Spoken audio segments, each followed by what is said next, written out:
take control and acknowledge the fact that menopause isn't happening to you. It's something that you can face and have control over. I can have control when my body is going through such crazy changes? Yep. And the more we know, the more we control. The most popular guest of all time on the Mel Robbins podcast. I'm talking about Stanford University's Dr. Stacy Sims is back for an incredible episode about menopause and hormones. So if we think about puberty and all the things that are happening from the perspective of a young girl's body, if we're taking it to the other side of things where we start to unpack everything and we're not having estrogen and we're not having progesterone, every system in the body takes a hit. No, it makes so much sense that if you really think about your own experience of what happened to your body in puberty, when you hit perimenopause and menopause, it's like you're going through a reverse puberty. Right. I'll say there are a lot of tools on the table. Taking control of your body through strength training. So if you are creating a new pathway or a stronger pathway to be able to lift that load, it improves the neuroplasticity of the brain. You're literally rewiring your body to work with what you have in it? Yes. Oh my God. It's never too late to start, and you can always become stronger and build muscle.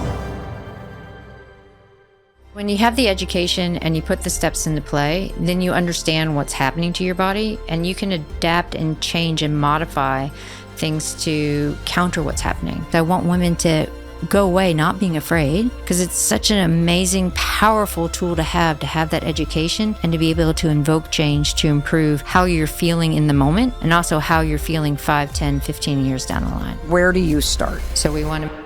Dr. Stacy Sims, all the way from New Zealand. I'm so excited to sit down with you and learn from you today. Thank you for being here. Thanks for having me. I'm looking forward to having a bit of a chat, a bit of fun. Oh, we're going to have more than fun, because I know it's going to be a life-changing conversation for so many people that listen and then share this. So I'd love to start by having you just talk directly to the person listening. Mm-hmm. What could they experience in their life that's different if they take everything that you're about to share today about the science of menopause and women's health and exercise to heart, and they just put it to use in their life? Like, what's going to be different?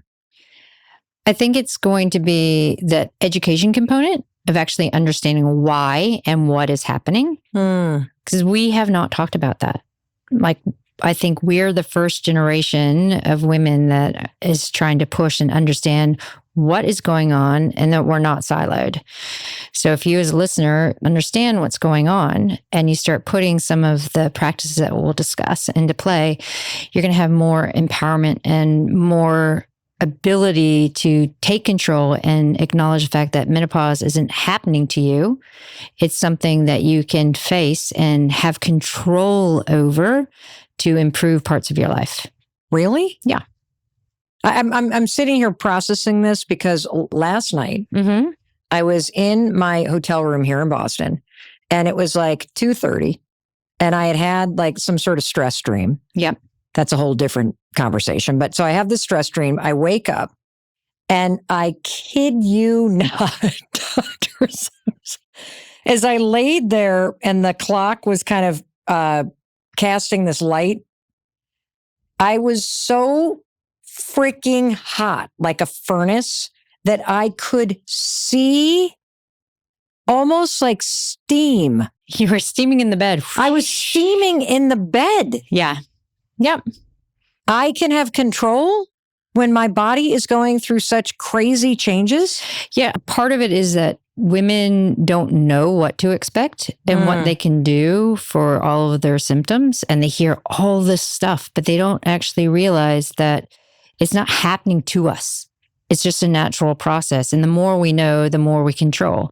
So for you, waking up in the middle of the night, well, let's look and see what could you have done before you went to bed that's going to help control your temperature and help control the stress, right? So if we're looking at, okay, let's back it up and see, what did you have to eat in the day? What kind of supplements you might be using to help with sleep? Are we looking at using theanine? Are we looking at drinking something that's cold to drop our core temperature before we go to bed? So there's lots of little things that we can do that's going to help improve sleep and kind of attenuate the effect of night sweats and stuff. So it won't necessarily stop it completely, but it'll slow down the rate of intensity. So you might not have that whole awakening as a furnace. I'm assuming that the pineapple rum daiquiri that I had That last probably didn't dinner help either. probably is not on the list that I should have taken. But, the pineapple daiquiri, it does fit in that 20% of life. That's true. But if it's a trigger, then you know that. I think I'm certain that that's probably what it was. And even just one at this point, that's all that it takes. All right. I would also love to have you speak directly to the person who's listening who isn't in menopause. And maybe it's a guy that's listening. Yeah. What will they learn in this episode that will actually help them or help the women in their life, regardless of the age of the women in their life? Understanding what's going to happen gives you a lot of ability to manipulate what you're doing so that you're prepared to go through the menopause transition. If you, the listener, is a man and you're like, oh, what do I care? Well, you do want to know what's going on because there's so many women who are kind of siloed in this and they start having mood changes or body comp changes and they don't know what's going on and their partner doesn't either, can't give the support. It's an education for everyone across the board because we haven't talked about it. And the more that we talk about it and normalize it, the more women feel sane, I guess is the best way to put it. Well, it's also a way that you can support somebody if you notice that your mom's going through changes or your partner or your sister or somebody that you care about. This conversation today with Dr. Stacy Sims is an extraordinary resource. And I also think it's important because even if you're younger and you're listening to this, we're going to talk a lot about estrogen and hormones. And you're going to unpack for us what the impact of estrogen is in a woman's body so that we not only understand menopause as this moment when you're drying up, but it's actually having neurological, physiological, biological, mood, like every impact in every functioning of your body. Right. And for my daughters who are 25, I'm excited for them to hear this because, they're going through hormone changes every single month. Yep. Can I ask you a question before we go there? Yeah. You've published 107 peer-reviewed studies that focus almost entirely on women and women's health and hormones and fitness, and you participate in your own studies. And so you are a rigorous and world-renowned researcher. And I want to make sure that as you're using the term menopause, for example, that I've put my arm around the person that's listening and we're keeping up with you. So what exactly, Dr. Sims, is menopause? Just so that as I'm learning from you and as the person that's with us is learning from you, we're kind of thinking about it the same. Does that make sense? Yeah, absolutely. Okay. So when we talk about the definition of menopause, I tell people it's another birthday. Because what it marks is one day on the calendar of the preceding 12 months of no periods. So you haven't had a period in 12 months, boom, that day, menopause. The period time before that is perimenopause. The period of time after that is postmenopause. So when we talk about menopause, it's one day on the calendar. And we can say, happy birthday, new biological state. This sounds like the adult version of when you get your period and some idiot's like, you're a woman now. Yeah. So now you're like, happy birthday. Yeah. Welcome to being dry. Yeah, I know. It seems like a negative connotation, but it's not going to be. It's not. After we learn from you, Dr. Right. Sims. Exactly. Okay. Yeah. Okay. So menopause is a date on the calendar when you have stopped menstruating for a year. Correct.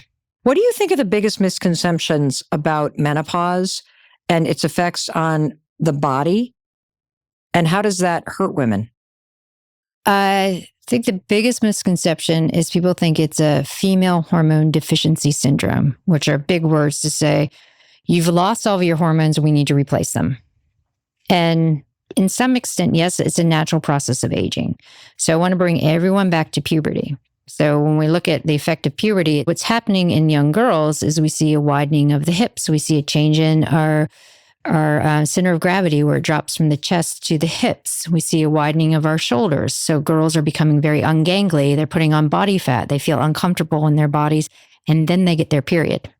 So if we're taking it to the other side of things, in menopause or perimenopause, and we're not having estrogen and we're not having progesterone, every system in the body takes a hit just like puberty, everything changes because it's getting exposed to these hormones. When we get to the other end, everything's changing because we're having a decrease in these hormone expressions. That is the coolest way that I've ever heard anybody explain this. No, it makes so much sense that like, if you really think about your own experience of what happened to your body in puberty, like from the buds to the, waistline to the boobs to getting and even for guys, like if you're listening to this and you're a guy and you go through puberty and all of a sudden your body's starting to change. And like, I remember at one point, I'm like, why does our son wear such weird, quirky clothes? And I'm like, oh my God, he's grown 3 inches. Yeah. He doesn't like flooded pants. He just needs new pants because he's suddenly grown.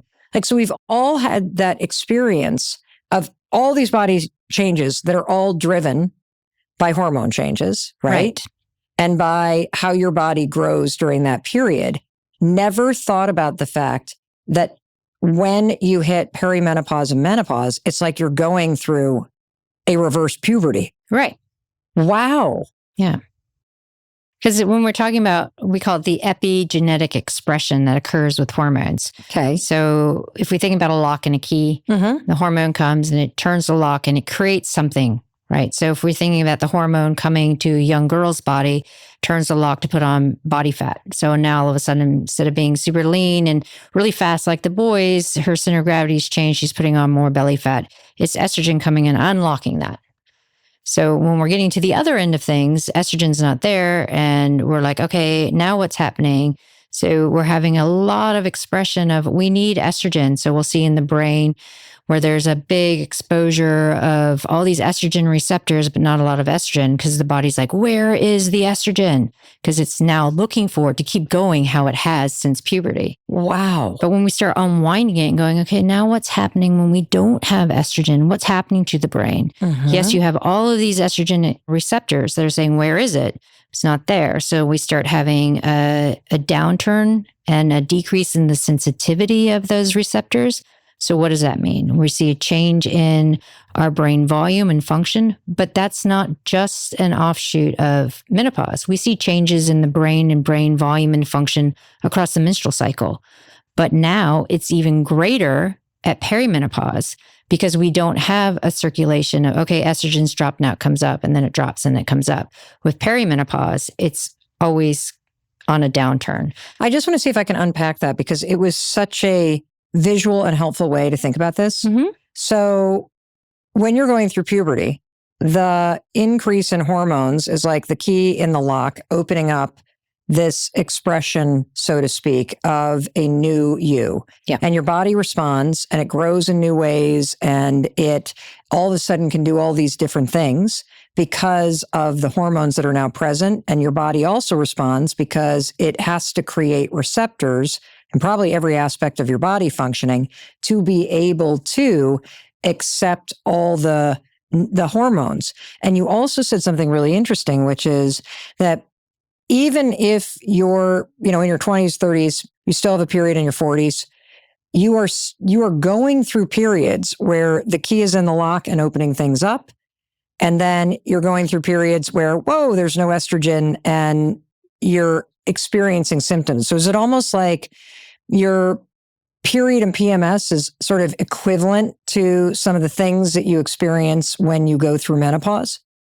Similar, yeah, because when we're looking at what is PMS and what is, all the cramping and everything, it is driven by estrogen progesterone ratio changes, both of them dropping right before your period starts. And so when that 5 or 7 days before your period starts, as these hormones start to come down, we experience significant mood changes, bloating, probably irregularity in our bowel movements, problem sleeping, craving for carbohydrate, craving for sodium because of the way the hormones affect every system in the body.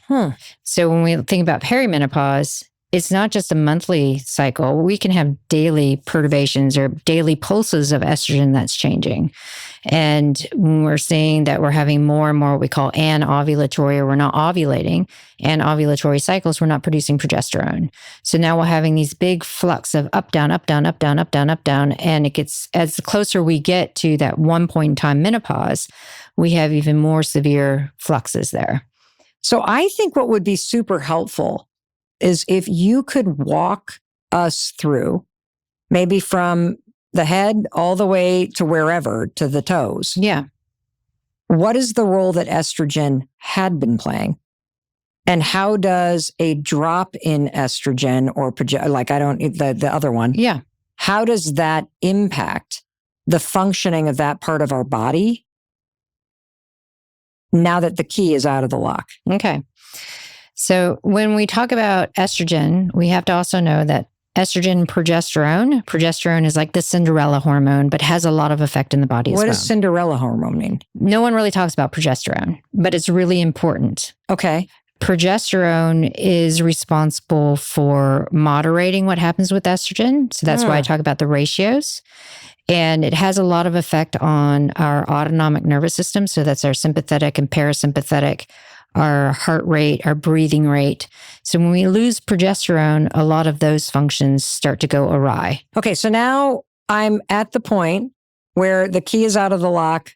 And what happens in your brain? Like, talk to me about the role that these things played before, and now what's going to happen now that I have a brain that's used to having progesterone and estrogen, and now it's not getting it.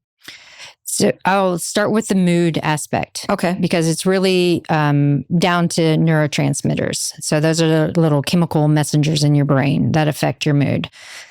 We see that estrogen drives serotonin. People have heard about serotonin in sleep and calming. It also drives dopamine. We see when there's a lot of estrogen, we have a lot of serotonin and a lot of dopamine that come into play. So we have an increase in that, calming state. Progesterone drives a couple of other factors that will negate it. So we're looking at progesterone countering some of those serotonin and dopamine responses. So you start to feel a little bit more anxious.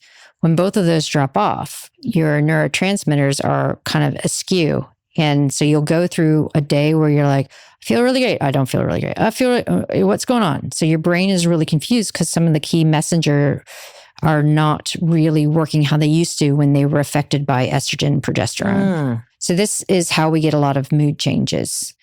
And it's really the 6 or so years before that one point in time, menopause, that we see all of these effects. And they get worse and worse the closer we get to menopause. Then after that one point in time, we'll have a few years where it's still occurring, and then it completely tapers off. When we're looking at estrogen and progesterone in the brain, it also helps with what we call brain metabolism. So that's how your brain fuels itself. We see that glucose is really important. So your blood sugar and the sugars that are in your blood go to the brain, and it's an incredible fueling, and your brain uses a lot of it. And when we start to lose estrogen and progesterone, we lose some of the sensitivity of that glucose. So there's a little misstep in brain metabolism. So we start to have a little bit less of the driver for brain health. We have an increase in total body inflammation as well, because estrogen drives inflammatory responses. One of the other offshoots of having greater inflammation from low estrogen is we start to have more what's called esterified fatty acids. So this sounds awful. I know. It's a change in our fat molecules that circulate. It's the structure of the fat molecules that circulate in our blood, and they're read by the liver as something that needs to be taken up and stored as visceral fat. So this is why we start to see that menopause. And is the menopause the flesh fanny pack that you're talking about that I wear in the front? Yeah. Yes. Okay. And that's the, quote, dangerous fat because it's metabolically active. It's fat that's packed around our essential organs. And this increases our cardiovascular risk factors. When we talk about soft tissue and soft tissue injuries, two of the biggest injuries in menopause or perimenopause, frozen shoulder and plantar fascia. So people are like, well, why is that happening all the time? Because when we're looking at what's driving it is muscle strength and tendon strength. Estrogen is directly responsible for how much lean mass that we can develop, how strong a muscle contraction is, and how we're able to regenerate muscle tissue. Tendon strength is dependent on muscle strength. And we also see that estrogen receptors are in the tendons and the ligaments. We start to lose some of the tension in there, and we start to have a little bit of fraying, and the responses to it is different. So if we're looking at frozen shoulder, it's because of this change in our ligament and tendon. You're kidding me. No. So we're seeing all these effects, and people who are out walking and they get plantar fascia, they're like, well, why did I get that? Calf weakness, because we aren't as strong if we're not taking care of it, and the tendon changes in our Achilles tendon, which is why it's so common in perimenopausal women. Wow. So then we can get to gut and gut health, right? Well, yes. We're seeing a significant decrease in gut microbiome diversity. So what does that mean? We have a decrease in the amount of bugs, different kind of bacteria. Mm-hmm. And we have that decrease in diversity, then we don't have as much of the butyrates and metabolites that we are naturally producing that then feed forward to vitamin K production, vitamin D utilization, serotonin production. Is it true that you make more serotonin in your gut than you do in your brain? You do 95% in the gut, 5% in the brain. And we need the serotonin because it keeps you calm and it helps you with stress. How the hell do you know all this? Like, it is unbelievable how much you know. Lots of years of research and reading. No, it's absolutely fascinating. I'm sorry I interrupted you, but I'm just like kind of in awe. I feel like I'm in my PhD level class taught by, Professor Dr. Stacy Sims, which is amazing. So we're in the gut. Yeah. You've talked about like all this stuff that's happening and how it's impacting serotonin levels. What else does the lack of estrogen and progesterone do? We also see that there's a theory called the protein leverage effect, because we have this change in our gut microbiome. We also have a drop in estrogen for driving lean mass development. We have an increase in the amount of lean mass or muscle mass breakdown, so an increased amount of circulating amino acids. So that's the building blocks of your muscle cells. So we have an increased need for protein, but the brain is perceiving that stress as a need for carbohydrate, because when we are under a lot of stress and that sympathetic drive, we have an increase in cortisol, and the brain is like, I need quick hits of carbohydrate because I need to either fight or I need to fly. So we have this whole thing going on that is making us want simple sugars, but in fact, we need more protein because that's what the body needs. But there's a disconnect between what the gut is saying and what the brain is saying and what we actually need. And typically, estrogen and progesterone, yet again, we're like the, Pony Express carrying some of these messages back and forth. Exactly. Wow. And then we get to muscle strength. Because I have a lot of women who go, I don't know what happened. I feel squishy and weak overnight. I can't even open this jar of pickles. The same thing happened to me, like the grip strength? Yeah. So the muscle strength and the functionality of the muscle take a hit because we look at estrogen, and estrogen drives satellite cell development. So that's your very basic feeder of creating more muscle cells. It's also the driver for how strong a muscle contraction is. Wow. So you start to feel That's why weaker. our muscles start to feel so flabby. Right. And then the third component of the muscle strength and conduction is when we're looking at a nerve coming down to stimulate a muscle contraction, it has to jump this little bit it's a little gap, and it's called a gap junction. Okay. And what allows it to jump and continue, if you're thinking about a bolt of electricity that hits something, so that's your nerve and it hits something and it has to conduct over. The conductor is what we call acetylcholine. That's another neurotransmitter, but it's also very essential for allowing your nerve to actually stimulate a muscle contraction. Estrogen is responsible for how much of the acetylcholine is held right at the base of that little gap.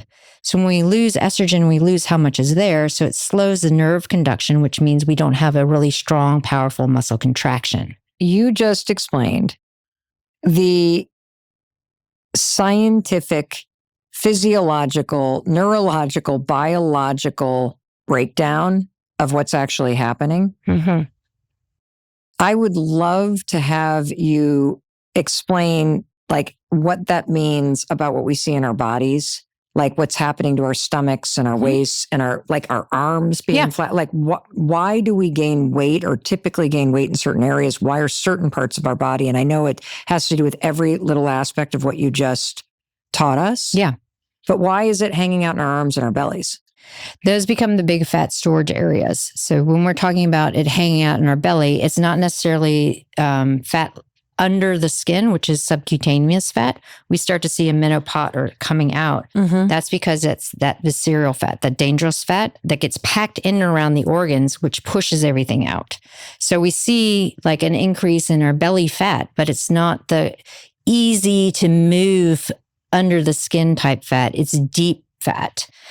When we look at what we can do to modify that, of course, I'm going to have to say exercise. There's different intensities that will create a feedback mechanism to the liver or get signals to the liver, not to store it. But we'll get to that soon. Okay. Why does it come back here? Because this is another really... back here, you're doing your... What's this thing called? The tricep. Thank you. Yeah. So when we are looking at that, that's a major fat storage area that's specific to XX. So when we're looking at XX meaning women. Meaning women. Why do women store fat in our triceps? I call them my meat wings, but like why? Why? Part of it is thermoregulation, because we see that you have a different type of fat, what some people say metabolically active brown fat, that increases heat production. So we have a little bit of that already, and there's a signal that we need to put more fat there to keep us warm. Gotcha. So we start to put it under our shoulder blades and our triceps, and we get that big menopause. We see a shrinking of our hips and thighs because it's not necessarily fat going away, it's muscle loss. So people are like, oh, I don't have any hips and thighs. What happened to my butt? It isn't because you've lost fat and put it somewhere else. It's because you've lost muscle, but the fat is still there. Wow. All right. That was incredible and very enlightening. But don't be afraid. Okay. I'm actually in awe that as this is happening, we're still going through life. We're still showing up for our jobs. We're still taking care of people. We're still trying to sleep through the night. And the message that I'm so excited about that you're going to teach us now is, what can you actually do now that this is happening to take better care of yourself and work with the body that you have instead of wishing you were in a different chapter of your life? Correct. Because you can thrive. Absolutely. Absolutely. And it doesn't require pharmaceutical intervention per se. Okay. So let's talk about the one thing that makes a huge difference in menopause. What is it? Taking control of your body through strength training. So I'll say there are a lot of tools on the table. Okay. And we've heard a lot of conversation about menopause hormone therapy. And I will say that that is a very useful tool, but it is not the be all end all, because when you are using it, it just slows the rate of change. It doesn't stop it. What does that mean? So let's say you're on hormone replacement therapy, and which, like you, I believe it's an incredibly powerful tool that every woman should at least have discussed with her by a medical professional so that she understands what's available, what's not, the risks, the benefits. But what do you mean by the fact that if you take hormone replacement therapy, it doesn't, what did you just say? It doesn't... It slows the rate of change, but it does not stop it. So what I mean by that is our bodies, when it produces our own estrogen, progesterone, different levels and different pulses, so the response is completely different. When we start losing it, we're also having a change in perimenopause of our receptors. So we're down regulating receptors in certain parts, up regulating others. So then when you have a continuous dose of your menopause hormone therapy, it has a different response in the body. Even if it's called bioidentical, micronized, gets in, it's very bioavailable, there's still a different response. And the amount of hormone that's coming in is not the same as reproductive years or the same as an oral contraceptive pill. Those are much higher doses than when we're talking about menopause hormone therapy. So menopause hormone therapy, which I'm calling it, it's not hormone replacement therapy because I'm specific to menopause. Wait, what's the difference between HRT and MHT? So if we're talking about hormone replacement therapy, that's hormones that can be used at any time of life. So that even includes thyroid. Oh, so I'm using the incorrect term. So I'm basically walking around wearing an estrogen patch saying I'm on hormone replacement therapy, and I'm actually on menopause hormone therapy. Hormone therapy. Yeah. Okay, got it. It's a contention point in a lot of the research because people are like, oh, everyone says HRT. I'm like, but I'm not talking about younger women who need thyroid hormone or women who have had breast cancer and need certain different types of hormones. So HRT is like the umbrella. Got it. And then the subset that we're talking about is the menopause hormone therapy. Yeah. Got it. Thank you for that. And it is a therapy. So when we're looking at it, because its effects are different, you're still going to have changes in the body, an increase in fat mass, a decrease in lean mass, a slower rate of a decrease in your bone mass. But you have to put in the work to maintain and to build your lean mass and to build your bone, just the same as older men have to. Because men age in that linear fashion. And as they start to get older, they have to focus on building mass, lean mass, and bone. So for women, even if you get put on menopause hormone therapy, you still have to put in the work. It's not the be all end all. If I go on this, then I just have to do my Pilates. No. You go on it, it's a tool in the toolbox. There's still other lifestyle changes that you need to add in order to thrive. So let's take menopause hormone therapy off the table. Great. Are there things that you can do that stimulate the production of estrogen or progesterone naturally? No. So what we want to look at is how can we apply an external stress to the body that's going to create adaptive changes or changes the way the hormones used to encourage our body to make. Oh, okay. So hold on a second. Your body is going through this natural process and that there are things that you can do through exercise or intentional stress that creates a response in your muscles, in your gut, everything that you do that changes your body and the receptors for hormones, and that has important and unique benefits outside of menopause, like hormone therapy, that you should be doing to help your body actually adapt to this phase of life. Am I getting this correctly? Absolutely. That's a completely new idea for me. So, I mean, there is a subset of women that can't use their hormone therapy, don't want to go on it. Yep. So when we're looking at, like I described, all the things that happen, right? Yeah. So let's look at muscle because it's really important. We know that that's one of the most important things we want to hold on to. So when I say estrogen is responsible for muscle contraction, strength, how fast it is and how powerful it is, and your lean mass development. Well, if we look at strength training, and strength training is a central nervous system response if we do it right. Okay, what does that mean? Strength training, so in other words, lifting weights. Lifting weights. Is a central nervous system response? Yeah. What is that? So when we first start lifting a load, our nerves respond. Our brain is like, oh my gosh, there's this load. What am I going to do? How do I recruit all these muscle fibers to create a contraction so that I can lift this load? So when we're looking at what's happening and we're losing estrogen that's responsible for how strong everything is, if we go into lifting heavier loads, right? Power-based training, we're stimulating from the brain and the nerves to now say, oh my gosh, here's this heavy load. I need to coordinate really quickly. How do I do that? So then the body's like, okay, wait a second. We need more acetylcholine.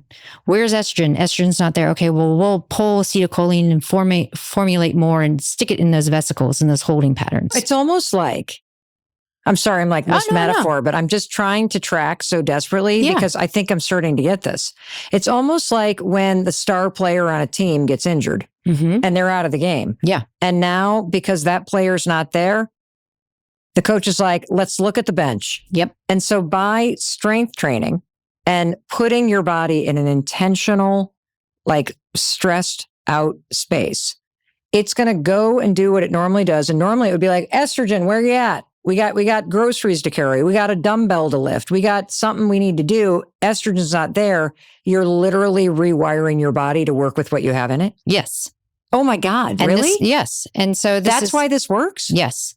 And it also, like I talk about like the brain effects as well. So if you are creating a new pathway or a stronger pathway to be able to lift that load, it improves the neuroplasticity of the brain. So what I mean by that is the body or the brain's ability to change what it's doing and change how it's used to doing things. Yes. Which improves cognition. Yes. So when we're talking about strength training as being one of the most important things that a woman midlife onwards could do, it's not for aesthetics. It's for building strength from a central nervous system so that you can have the ability to walk down the street and slip on the snow and not fall over. Well, it's actually, you're blowing my mind, Dr. Sims, because what you're actually also saying is that the reason why strength training is so important, yes, for all those things, but it's also important because you're now no longer the victim of time and aging. Right. And you're no longer the victim of a very natural process that was perfect when women lived to the age of 50 or 55 and then we're out of here.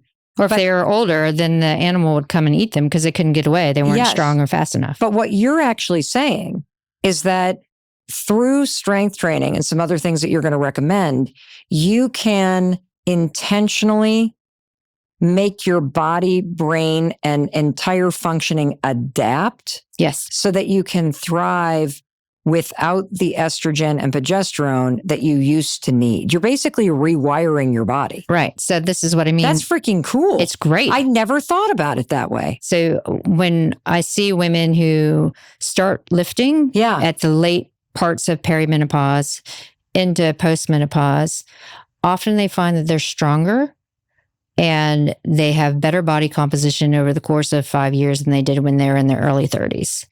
Because it's such a strong, powerful impetus for building that and creating extra feedback from your skeletal muscle to circulating fat and where your body puts fat, not to store it. I want to highlight what you just said because I think it's really important for you to hear as you're listening. And I think it's very important as you think about who you're going to be sending all of this research that Dr. Sims is sharing with you. And we're about to go step by step by step into what you recommend exactly that we do in terms of the exercise routine.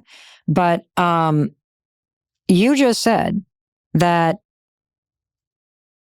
our bodies, even at the age of 50 or 60, as we're going through menopause, there's a much stronger response to this kind of exercise than even when you had all the estrogen and progesterone when you were in your 30s. And so it's not too late. Like, don't sit there and be like, well, I never exercised. I've never been to the gym. No, you're actually saying the research shows the opposite. Right. It's never too late to start. And you can always become stronger and build muscle. And we see a whole body of research on this. If you were to really dumb this down for me, and I were to get like, all right, Dr. Sims says that this is the minimum that I need to do to be able to take advantage of this extraordinary thing that my body can do to adapt and change how it functions, how my brain works, how my muscle, all of it through this type of exercise. What am I doing in a week exactly?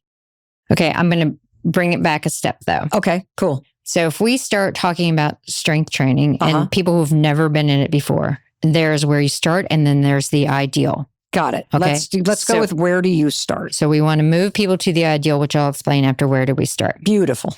When we start, we want people just to move against the load. So that means maybe body weight to start, or maybe light dumbbells to start, but you're adding load to a specific movement. So it could be squats, could be push-ups, could be overhead press, whatever it is. But we want it to be relatively functional, and it doesn't have to take a lot of time. Okay. So we can think 10 minutes, 3 times a week. Great. 10 minutes, 3 times a week? That's all to start. To start. Because then you are getting some of that neural adaptation that I was talking about. The nerves are coming. You're getting stronger. You're learning how to move. Your body's like, okay, this is new. I want to embrace this. Yes, you're going to have some muscle soreness. That's good because that means your body's adapting. And then we're going to work to the ideal, and that's going to take time. Okay.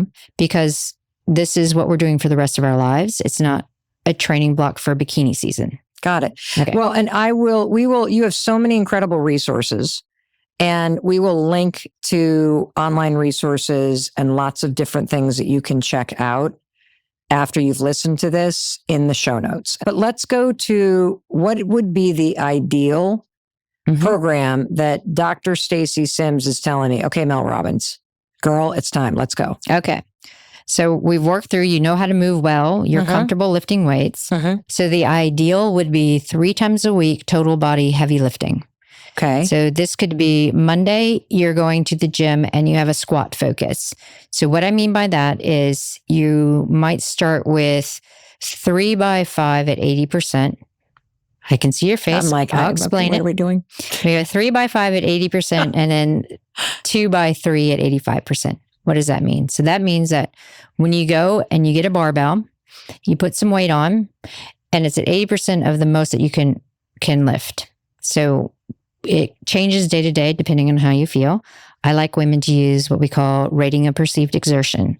So that means, how do I feel on a scale of 1 to 10? Okay. And when I'm lifting this weight, I want to feel an 8. Oh, I love an 8. An 8 on a scale of 1 to 10. So that's around 80%. Okay. You're going to lift that particular weight 5 reps. And then you're going to... That's it? That's the first set. Okay. But 5 reps is good. It's good. Full motion, heavy load, 5 reps. And we're going to do it on the 3 minute. So you're going to have 3 minutes where you are going to do 5 repetitions of that 80%. And then you're going to sit down and you're going to rest the rest of the 3 minutes. Very important, because we are working nervous system. We're not working metabolic stuff. We want the nerves to then go, okay, I can do this again. So then you're going to do the exact same thing, another 5 reps at 80%, wait the rest of the 3 minutes. Then you're going to add a little bit more weight. So you're about almost a 9 for your last 2 sets. So then you're going to go and you go 3 reps only at 80%. In that 3 minute, you rest the rest of the 3 minutes. I'm liking this. And then you do another 3 at that 85% and rest the rest of the 3 minutes. So if you think about it, it's 15 minutes of heavy squat work, right? If that's all you have time to do in the gym that day, good, out of there. If you have a little bit more time and you want to add to it, well, then we can look at a second set of complementary work. So this might be what we call Bulgarian split squats, where you have one foot on the bench and the other one in front of you, and you have 2 weights in your hand, and you're doing kind of lunges where your front leg is going up and down. Yeah, I hate these. Yeah. I don't do these because I hate these, but now I'm going to be doing these. Yeah, you're going to do because this. I only have to do 5. Right. And then I rest. And then you rest. And then I add a little more. Yep. And then I rest. Yep. And then I'm done. Exactly. So that would be Monday. Okay. And then Wednesday, we do a push-pull. So you're like bench press, overhead press, same thing. We're done. And then we do 5? Yep. That's it? Yeah. And then Thursday, same thing, but we're looking at like deadlifts and hip thrust.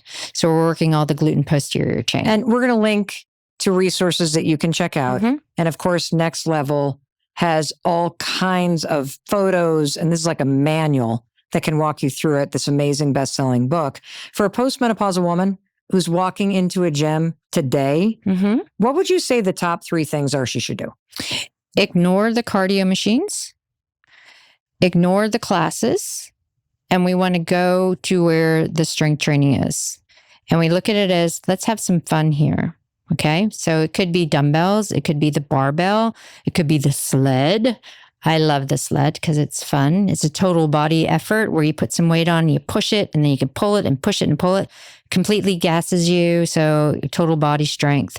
Lots of fun little things you could do, but really try to get out of the mindset that women deserve to be in the elliptical, cardio, treadmill area and not in the weight room, because that's not true. So you mentioned cardio. Are we not doing cardio? I hate cardio. So if you're saying I'm not doing cardio, I'm glad. But are we supposed to do cardio? A little bit. Yep. And what does a little bit mean? Like, what are we doing that actually helps us activate and change our body? Yep. Okay. So when we're looking at cardio, it's all about the intensity. And this is for women. Perimenopause onwards. Okay. So when estrogen starts to drop, progesterone starts to drop, this is the protocol from Dr. Sims. What is it? So we want to either do true high intensity interval training or sprint interval training. Which one's easier? They're both relatively difficult It's just sprint interval is much shorter. Okay, I'll take that one. I'm in, coach. Okay. I'm sorry. I'm just being honest here. Yeah, no. I want to be successful.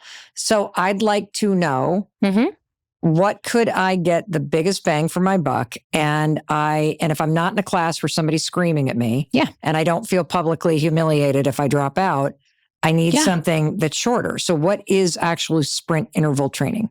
So sprint interval training is a subset of high intensity interval training. And I'll explain that one after sprint interval training. So if we look at sprint interval training, it is as hard as you can possibly go for 30 seconds or less. Ideally 30 seconds, but some people make 20. And then you have a full minute and a half to 2 minutes recovery between. And when you go to do this, the recovery is essential because you want to be able to go do that 30 seconds just as hard, if not harder. Okay. And it could be a finisher. We call it a finisher. So maybe you've just done your hip thrusts and deadlifts, and then you go to the assault bike, or maybe you go to battle ropes and you go as hard as you can for 30 seconds. Okay. And then you recover, you do that again, recover, and then see, can you hit that same intensity on the third one? If you cannot, then you don't do it. Oh, I love that. So it's all about the intensity and the quality. The one overarching theme when we get to peri and postmenopause, it's not about volume. It's about the quality of the work that you are doing. So you go in, you make it work for you. It's purposeful. You know that you're going to do squats, you make it work for you. You know that you're going to do sprint interval training, make it a finisher, or maybe you're doing it first thing in the morning when you get up in your house. And maybe you're running, or maybe you have an elliptical, maybe you're doing kettlebell swings, but you make it work for you because it's about the quality, not the quantity. And here's what I love about what you're teaching us and about all your research is that I think one of the things, at least that happened for me and that a lot of my friends and I are complaining about to each other, is that if all the things that you used to do are no longer working and you feel discouraged already, I have been telling myself this lie that's actually not true based on the research, that it means I've got to do a lot more. Oh, yeah. No. And then I feel even more discouraged because I already have no time and I'm already feeling like I'm not at home in my body. And so the idea based on this research and the results that you're getting and the science that you've just explained is that I could be actually more efficient and more effective in less time. Yes. By understanding my body and what it needs at this moment in my life. That's exciting. Yeah.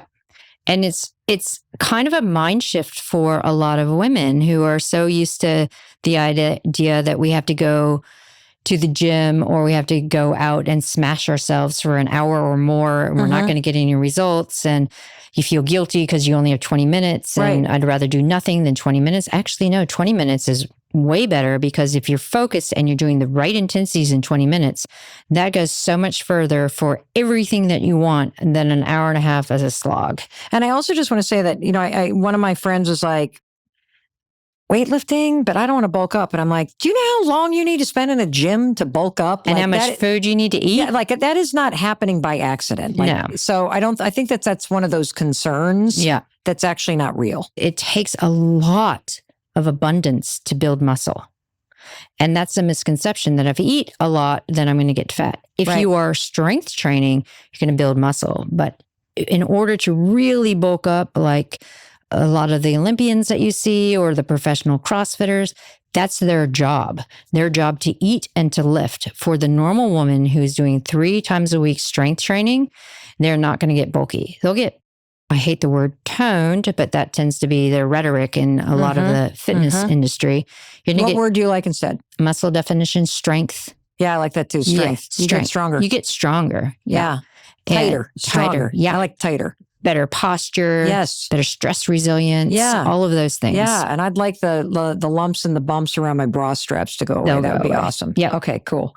Let's switch gears and talk about nutrition. What are the most common mistakes that women make when it comes to nutrition during peri and menopause? I would first want to do high intensity interval.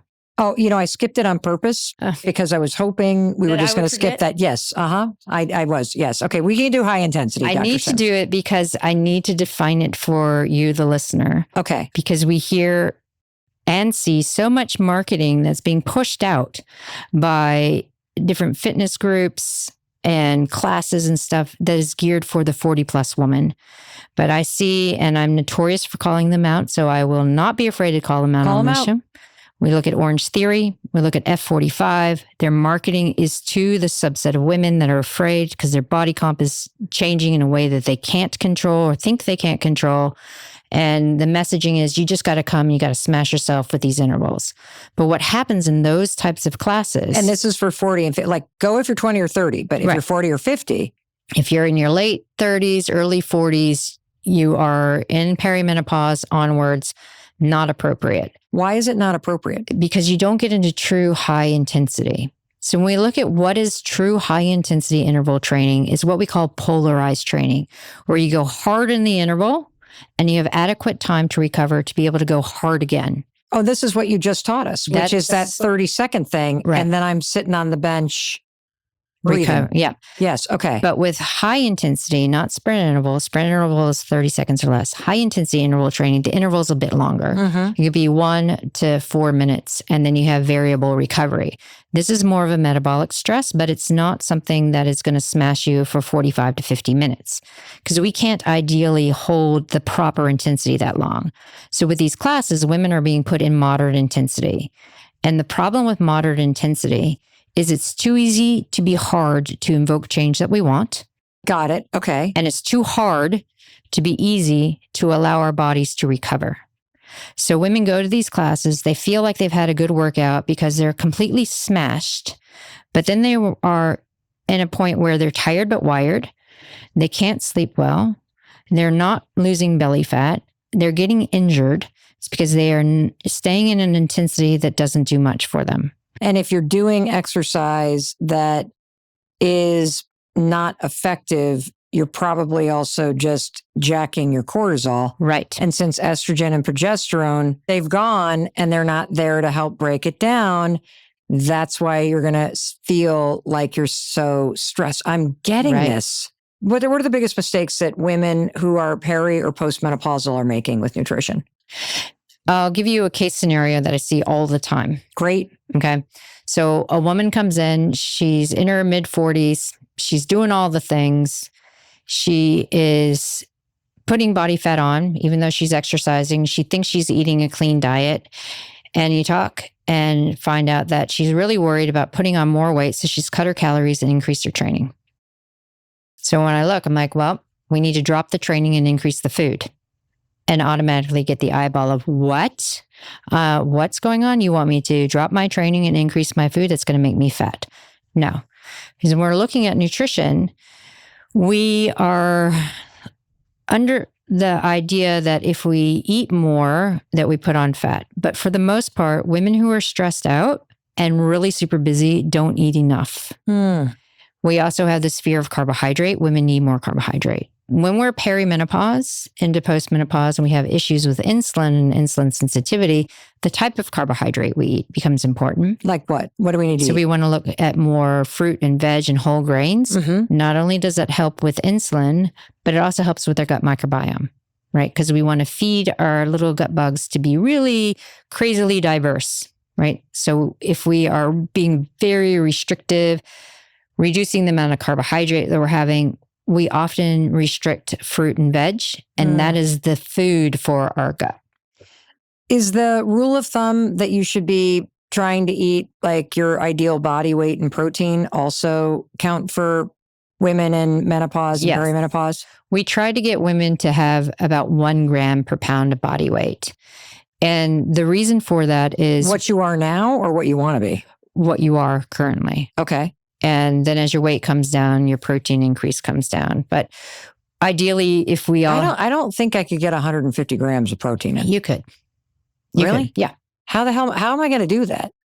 Like, I don't want to eat 15 eggs. No, you don't have to. And I get that a lot. So it's like, we're not looking at all animal products and we're not looking at 15 cans of beans. What we're looking at is a wide variety of things. So say you have a salad for lunch. It's not just salad with side of chicken. We're looking at mixed greens. We're looking at putting in some green peas, some nuts, some seeds, maybe some black beans, a little bit of cheese, like feta cheese, a little bit of chicken. And then you're looking at a plate that has around 30 to 40 grams of protein from all different types of sources. Okay. So if we do that a few times a day, you're getting up to 120. And then if you're like your protein coffee, there's your 150. The protein coffee, which I'm going to explain real quick, is something I learned from you. You literally take protein powder and put it in your milk of choice, stir it up, and then put in your espresso. You throw it in the fridge at night. Yep. And then you wake up in the morning, you got an iced freaking protein coffee that tastes like a smoothie, and it has 30 grams of protein in it. Take that puppy on a walk, drive with it to the gym, have it in the car as you're driving the kids to school. Like, that is the most genius tip in the world. So easy and so yummy. I love that. How do stress and poor sleep make menopause symptoms like hot flashes and brain fog worse? When we think about sleep, no one actually understands why we need to sleep. Because if you think about it from a logical standpoint, to like be knocked out and unconscious in an area where you could be attacked doesn't make sense. But for some reason, every mammal needs sleep for regeneration purposes, brain transmissions and synapses and everything, right?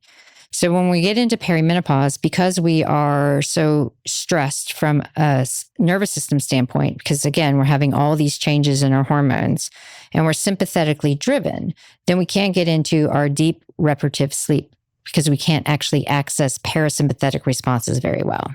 So I say that there are these primary 4 buckets that we look at. Okay. First one is mindfulness and sleep. Then we have physical activity, nutrition, and community. So if we are looking at all the things that we're talking about today, I want you, the listener, to think about one of those 4 buckets. Say them again. So we have mindfulness and sleep. They go hand in hand. Physical activity, nutrition, and community, or the social part. Okay. So I want you, the listener, to pick one of those things to work on over the next 2 to 3 weeks. And that's the only thing you have to focus on, because making change is huge. Now, if I want to focus on mindfulness and sleep, what does the research say that I need to do? And does the drop in estrogen and progesterone, is that impacting my sleep? Absolutely. Okay, so what do I do? So what do you do? So when we're talking about mindfulness and sleep, the mindfulness is to increase parasympathetic drive. So I, as a scientist and as someone who's been entrenched in the medical, right, and so very westernized, I still tell people there's been a lot of recent research on cognitive behavior therapy and how much more powerful that is than even using menopause hormone therapy or other supplements for helping with sleep.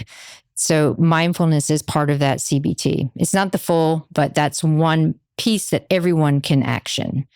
I find first thing in the morning when no one else is up, that's where I can have my peace.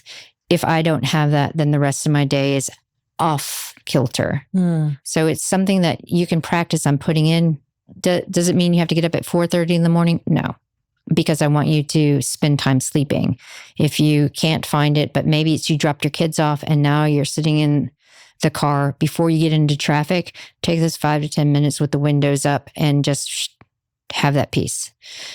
Dr. Sims, what strategies do you recommend that are proven by your research to help manage increased anxiety and mood swings that women experience during menopause? This is where we can look at some of the supplements that are out there. So we look at L-theanine. L-theanine is a non-protein amino acid that is used by the brain for parasympathetic activation. We can also look at apigenin, which is a key component of chamomile tea that relaxes you, that you can get as a supplement. Those two together really do help invoke more parasympathetic and reduces anxiety. I often recommend using it before sleep because then it does help with that parasympathetic.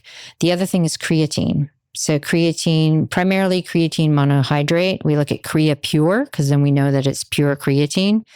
If it saturates the brain, we see that there's research to show women who are using 3 to 5 grams of creatine can get out of a depressive and anxious episode a lot faster than women who are just using an SSRI.